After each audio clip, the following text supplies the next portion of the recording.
TechnoIllustrator. Fine-tuning photos. Learn. Steps. Step 1. Open Windows Live Photo Gallery. Click on Start. All Programs. Windows Live Photo Gallery. Or click on the shortcut on your desktop. Step 2.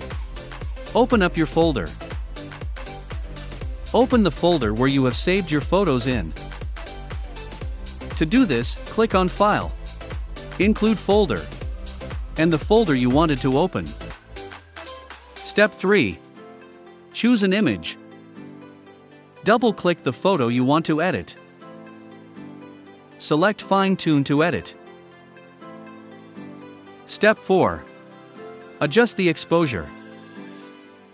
On your right corner, select Adjust Exposure.